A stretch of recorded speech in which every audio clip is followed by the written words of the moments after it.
குடும்ப அரசியல் ஜனநாயகத்துக்கு எதிரானது. அமலாக்கத்துறை நடவடிக்கைக்கும் எங்களுக்கும் தொடர்பு கிடையாது. பாஜக கூட்டணிக்கு அதிமுக வராததால் வருத்தம் இல்லை. தந்தி டிவிக்கு பிரதமர் மோடி சிறப்பு பேட்டி. முன்னாள் துணை பிரதமர் அத்வானிக்கு பாரத ரத்னா விருது ஜனாதிபதி நேரில் சென்று வழங்கி கௌரவித்தார்.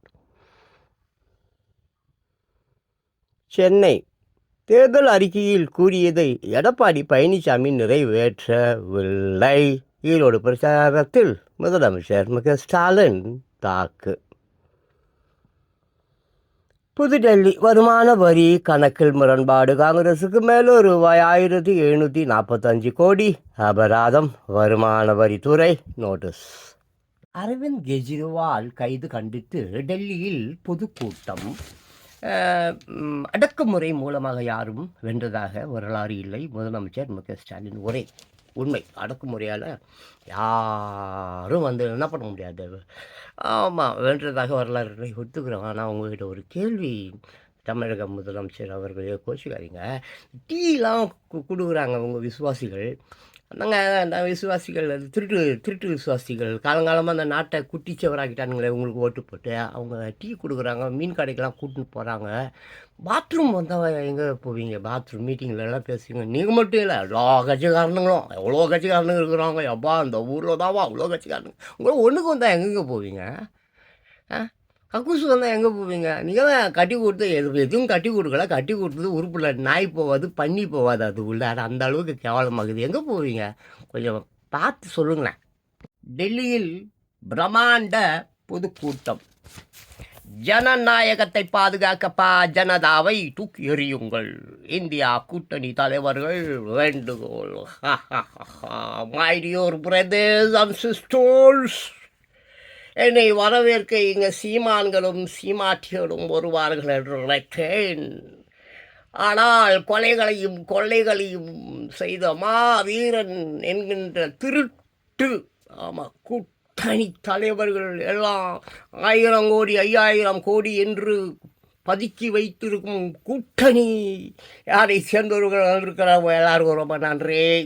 அப்புறம் யாருக்கும் கூட்டணியில் ஒன்றும் இல்லை, ஓட்டு இல்லை, ஒன்றும் இல்லை. ஒழுங்காக துண்டக்கானம் புனியாக்கானன்னு ஊரை விட்டு இந்தியாவை விட்டு ஓடிடுங்க. நிலமை வேறு மாதிரி போயின்னுக்குது. சின்ன புள்ளெல்லாம் பயங்கர காண்டில் ஜாக்கிரதையாக இருங்க. புதுடெல்லி ஏப்ரல் 1. நீண்ட காலம் சிறையில் அடைக்க முடியாது. என் கணவர் ஒரு சிங்கம். அரவிந்த் கெஜ்ரிவால் மனைவி சொல்கிறார். லக்னோ ரயில்வே கேட் மீது சொகுசு கார் மோதி 4 பேர் பலி.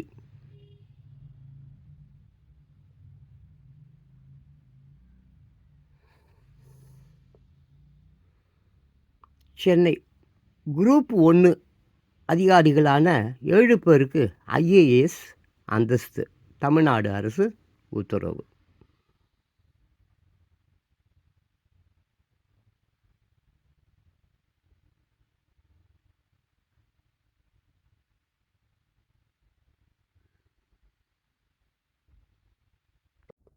சென்னை தமிழகம் பிடித்து போக என்ன காரணம்? பட்டியலிடுகிறார் பிரதமர் மோடி. ஒற்றுமை யாத்திரை. தமிழகம் பிடிக்கும். தமிழ் மொழிக்கு பாதிப்பு. நாட்டுக்கு கிடைத்த பொக்கிஷம். தமிழ்நாட்டில் தாக்கம் ஏற்படுமா? போதைப்பொருள் விற்பனை.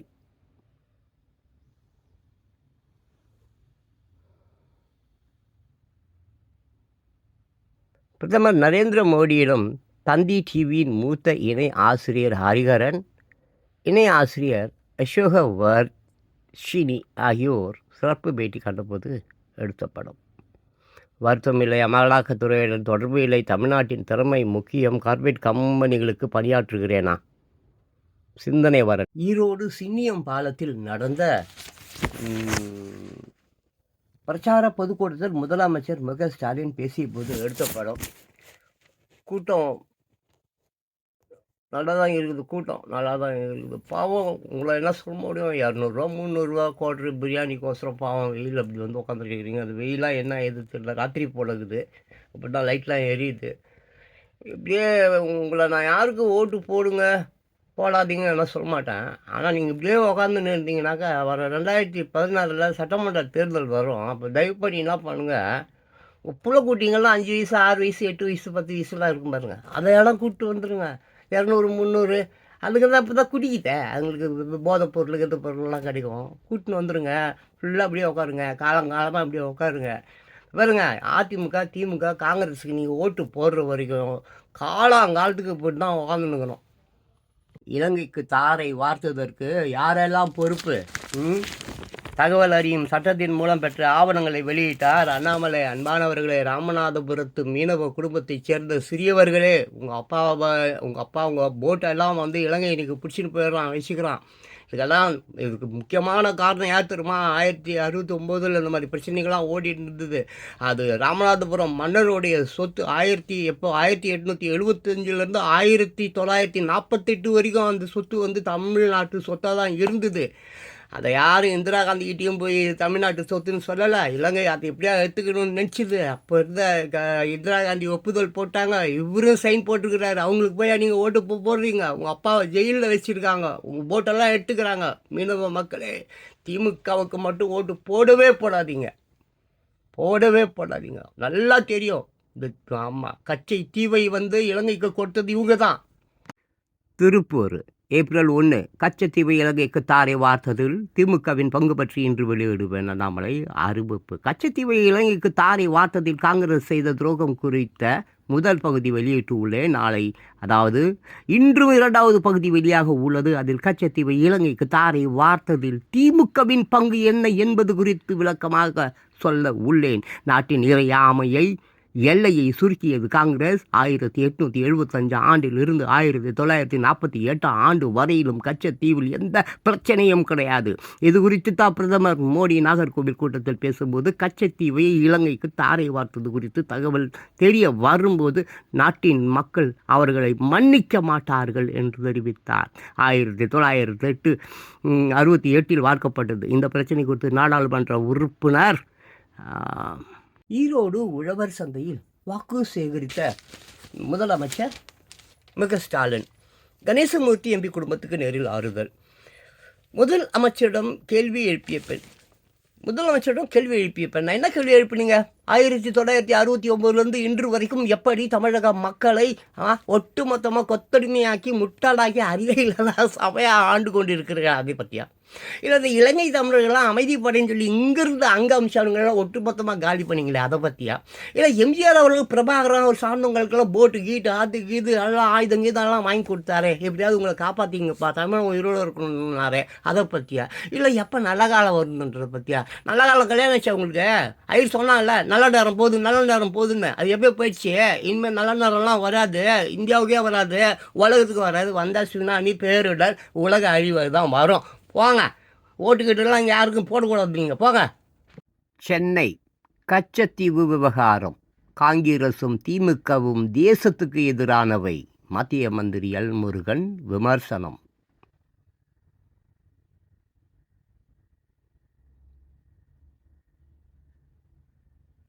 திருப்பூர் கச்சத்தீவை இலங்கைக்கு தாரை வார்த்ததில் திமுகவின் பங்கு பற்றி இன்று வெளியிடுவேன் அண்ணாமலை அறிவிப்பு.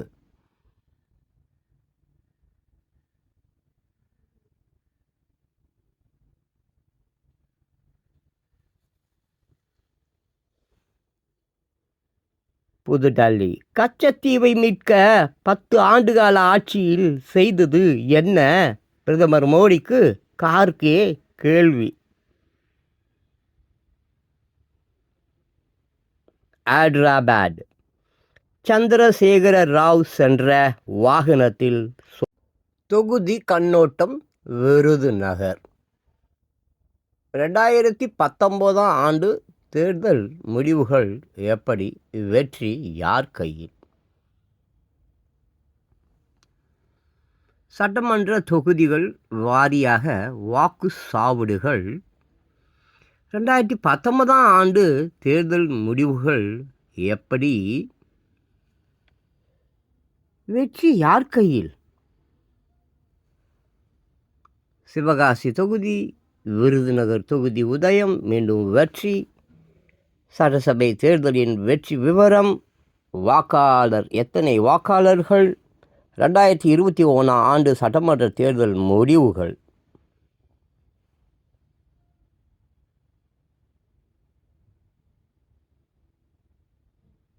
சென்னை பிரதமர் மோடி 9ஆம் தேதி சென்னை வருகை.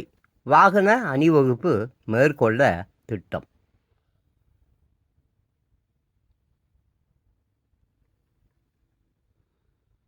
புதுக்கோட்டை தேர்தல் விதி மீறல்.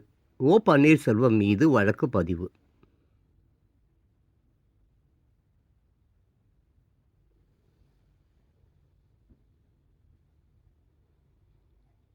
ஹைதராபாத் தெலுங்கானாவில் பாரதிய ராஷ்டிர சமிதி எம்எல்ஏ காங்கிரஸில் சேர்ந்தார். ஈரோடு மத்திய மந்திரி எல் முருகன் மீது வழக்கு. சென்னை தேர்தலில் போட்டியிட எனக்கு வாய்ப்பு கிடைக்காமல் இருக்க முயற்சித்தவர்களுக்கு நன்றி. திருநாவுக்கரசு அறிக்கை.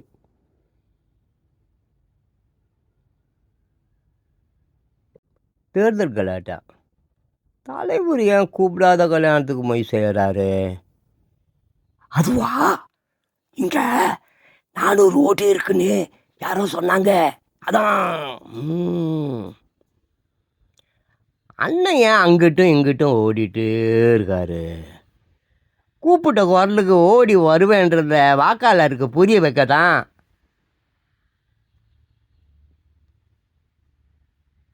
செல்லங்களே, உலக செல்லங்களே, ஆமாம், உலகத்தில் இருக்கிற எல்லாம் ஒரு 3 வயசுலேருந்து 18 வயசு வரைக்கும் இருக்கிற எல்லா பிள்ளைங்களும் என் செல்லங்கள்.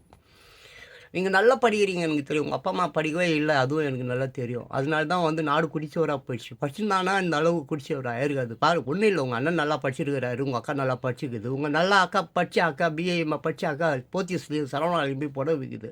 உங்கள் அண்ணன் இன்ஜினியரிங் எல்லாம் நல்லா படிச்சிருக்கிறாரு, பாவம் வேலை கிடைக்காம இப்போ ஸ்விக்கி ஜொமாட்டோவில் போய் சோறு கொண்டு போய் டெலிவரி பண்ண நல்லா இருக்குது. செல்லங்க, உங்கள் உலகம் செல்லம் இது. இதை போய் வந்து இந்த அரசியல்வாதிகள் வந்து வஞ்சம் பண்ணி நாசம் பண்ணி கெடுத்துக்கின்னு இருக்காங்க. நீங்கள் பார்த்துன்னு இருக்கிறீங்க. இது தப்பு செல்லம். உங்கள் அப்பா அம்மா உங்களுக்கு புரிய வைங்க. அப்பா அம்மா உங்களுக்கு ஆனாவது சொல்லிக் கொடுங்க, படிக்கட்டும். இந்த நாடு கெட்டு போக அனுமதிக்காதீங்க செல்லம். செல்லம், இது உங்கள் நாடு, இது உங்கள் உலகம். வருங்கால தூண்கள் நீங்கள் இப்படி ஐயத்து கொடுக்கக்கூடாது. பார்த்துங்க, நல்ல தலைவரை தேர்ந்தெடுங்க. உலக குழந்தைகளே, இங்கே இருக்கிற தலைவர்கள் எல்லாரையும் பார்த்துங்களா? எல்லோரும் இந்தியாவை சேர்ந்தவர்கள். அமெரிக்காவோட ஜான் கென்னடியை பார்த்தியோ, ஆப்ரஹாம் லிங்கனை பார்த்தியோ, சாக்ரட்டிஸ் பார்த்தியோ? நான் பேசலை.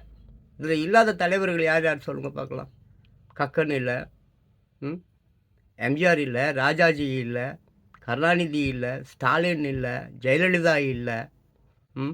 மெயினாக முத்துராமலிங்க தேவர் இல்லை. இந்த அளவுக்கு தான் இங்கே புரிதல் போயிட்டு இருக்குது. இவங்க எல்லார்கிட்டையுமே நிறைய குறைகள் இருக்குது, அதை பற்றி வேண்டாம். ஏகப்பட்ட குறைகள் இருக்குது, அது எனக்கு தெரியும், நான் படிச்சிருக்கேன். ஆனால் நீங்கள் இதில் யாரையாவது கேட்டால் உங்களுக்கு யாரையாவது தெரியுமா? ரஜினிகாந்தை கேட்டால் சொல்கிறீங்க, விஜய் கேட்டால் சொல்கிறீங்க, அஜித்தை கேட்டால் சொல்கிறீங்க. இது உங்கள் உலகம் செல்லங்களே. உங்கள் உலகம் கெட்டு குட்டி செவராக போயிட்டு இருக்குது செல்லங்களே. யாரையாவது ஒருத்தவங்களை உங்களுக்கு தெரியுமா? தெரியல. தயவுசெய்து தெரிஞ்சுக்குங்க. கடந்த 2 வருடத்தில் 30,000 கோடி ரூபாயை கொள்ளையடித்துள்ளனர். ஊழல் அரசியல்வாதிகளை ஒழிக்க, தமிழகத்தை வளமாக்க வாக்களிப்போம் நோட்டாவிற்கு.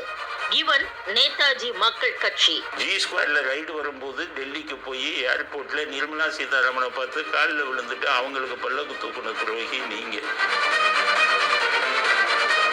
மிகவும் பிற்படுத்தப்பட்டவருக்கு ராமதாஸ் கேட்டு கண்டதுக்கு நாங்கள் 20% கொடுத்தேங்கிறீங்கல்ல.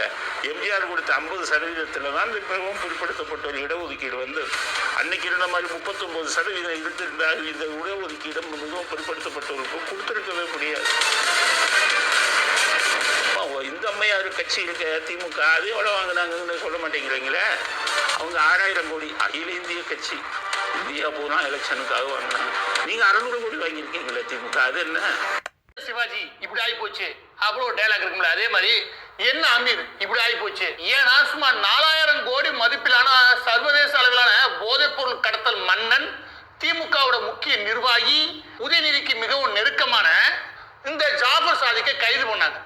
ஜாஃபர் சாதிக்கை கைது பண்ணமே நம்ம எல்லா பேரும் என்ன சொன்னோம்னா, இவருக்கு மிகவும் நெருக்கமா இருக்கக்கூடிய 2 வட்டம் இருக்குது. ஒன்னு தொழில் வட்டம், இன்னொன்னு அரசியல் வட்டம். அந்த தொழில் வட்டத்துல மிகவும் முக்கியமான நபர் இந்த அமீர் அவர்கள் தான், இயக்குனர் அமீர் அவர்கள் தான். அவரை கூப்பிட்டு ஒழுங்கா விசாரிக்கிற விதமா விசாரிச்சோம்னா, இங்க பிலிம் இண்டஸ்ட்ரி, இங்க திரைப்படத்துறையில ஆரம்பிச்சு பிலிம் இண்டஸ்ட்ரியில ஆரம்பிச்சு பிற துறைகள்ல இவர் என்னென்ன கான்டாக்டை இவருக்கு உருவாக்கி கொடுத்தார் நல்லா புரிஞ்சுக்கோங்க. அமீர் தான் இங்க பெரிய நெட்வொர்க், அதாவது இந்த போதை கடத்தல் மன்னனுக்கு பெரிய நெட்வொர்க் உருவாக்கு முக்கிய காரணகர்த்தா. அதோட சேர்த்து அவர் தொழில ஒரு முக்கியமான கூட்டாளி அப்படின்னு நம்ம சொல்லியிருந்தோம். தேசிய போதைப் பொருள் ஒழிப்பு முகம் என்ன பண்றாங்கன்னா, சம்மன் கொடுத்து நீ கொஞ்சம் டெல்லி வரைக்கும் எய்ம்ஸ் கல்லு தமிழர்களுக்காக போராடுறோம் அப்படின்னு இனிமேல் ஏதாவது வீட்டு பக்கம் வந்தா அண்ணாமலை அவர்கள் சொல்ற மாதிரி கீழே கறக்கிறத எடுத்து வச்சுக்கோங்க. ஆமா, எனக்கு வந்து போனை யார் அட்டன் பண்ணா அப்படின்னு வச்சு வெளுத்து வாங்குங்க. அந்த அளவுக்கு இவங்க துரோகம் பண்ணியிருக்காங்க. அன்பு தமிழ் நெஞ்சங்களுக்கு வணக்கம். இத்தனை வருஷம் இலங்கை தமிழர்களுக்கு வேண்டி நாங்க தான் போராடுறோம், இங்க இருக்கக்கூடிய தமிழக மீனவர்களுக்கு வேண்டி நாங்க தான் போராடுறோம், எல்லாத்துக்குமே நாங்க தான் போராடுறோம் அப்படின்னு திமுக இந்த நாடகம் ஆடிக்கிட்டு இருந்துச்சுல, அதுக்கு கரெக்டான நேரத்துல கரெக்டான ஆப்பு கரெக்டான சைஸ்ல வச்சிருக்காரு திரு அண்ணாமலை அவர்கள். ரொம்ப நாளாகவே அதாவது இந்த ஒரு பிளானிங் போயிட்டு இருக்கு. இவங்க பண்ணிருக்கக்கூடிய இந்த வேலைகள் என்ன, எப்படி இவங்க சைலண்ட் டீல் பண்ணி நம்ம மீனவர்களோட உரிமைகளை தாராவாத்து கொடுத்துருக்காங்க. நம்ம கச்சத்தீவை தாராவாத்து இன்னொரு நாட்டுக்கு கொடுத்துருக்காங்க. பாரதத்தோட ஒரு அங்கமா இருந்த இந்த கச்சத்தீவு அப்படிங்கிற அந்த அழகான அந்த ஐலாண்டை வந்து தாராவாத்து இலங்கைக்கு கொடுத்துருக்காங்க.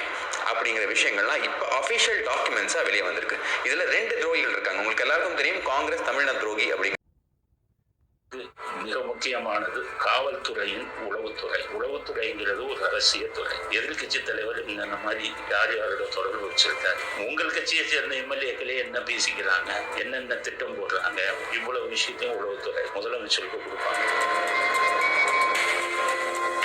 எம்ஜிஆர் வந்து எல்லாருமே 3ஆம் கிளாஸ் படிச்சவங்க, 4ஆம் கிளாஸ் படிச்சவங்க அப்படின்னு தான் நினைப்பாங்க. ஆனால் தமிழ்நாட்டை ஆண்ட மிக திறமையான முதலமைச்சர்கள்ல வந்து எம்ஜிஆருக்கு தான் முதலிடம். கருணாநிதியை ராஜதந்திரின்னு சொல்லுவாங்கல்ல, நான் சொல்லக்கூடிய விஷயங்கள்லாம் நீங்க கேட்டு யார் ராஜதந்திரிங்கிறத நீங்களே முடிவு பண்ண. ஆட்சிக்கு வந்த உடனே ஒரு 4-5 முக்கியமான திட்டங்களை அளிக்கிறது. அந்த திட்டம் வந்தா எம்ஜிஆருக்கு மிகப்பெரிய பேர் கிடைக்கும். அப்ப சீஃப் செக்ரட்டரி தலைமை செயலாளர் சொல்றாரு, நீங்க அறிவித்த அந்த 5 திட்டங்களையும் சென்னை உயர் நீதிமன்றம் தடை உத்தரவு. அப்ப உளவுத்துறை ஐஜி, நாம் உண்மையாக இருந்தால்தான் மற்றவர்களிடமும் உண்மையை எதிர்பார்க்க முடியும். மரணம் இடம் மாற்றத்தை ஏற்படுத்தும் என்றாலும் எல்லோரும் இருக்கிற இடம் அது. மரணம் ஒரு அதிசயம், கனவுகள் இல்லாத உறக்கம் அது. சொத்து உணவளிப்பதாக இருக்க வேண்டும், பசியை கொடுப்பதாக இருக்கக்கூடாது. சொத்து என்றால் ஒருவருக்கு உபயோகப்படக்கூடியதாக இருக்க வேண்டும். சொத்துக்களால் நண்பர்கள் மட்டுமல்ல, பகைவர்களும் ஏற்பட்டு விடுகிறார்கள். பயன்படுத்த தெரியாதவன் கையில் இருக்கிற பணம் கூட ஒரு சொத்து என்று சொல்ல முடியாது. ஒருவன் எப்படிப்பட்டவன் என்பதை அவனது வார்த்தைகளை கொண்டு முடிவு செய்யாதீர்கள், அவனது செயலை கொண்டு தீர்மானியுங்கள். ஒருவரை கட்டாயப்படுத்தி நண்பராக்கி விட முடியாது. உண்மையை கொண்டுவிட்டு அதன் கல்லறையில் நான் நிற்க விரும்பவில்லை, உண்மைக்காக என் உயிரையும் தருவேன் சகோதரர்.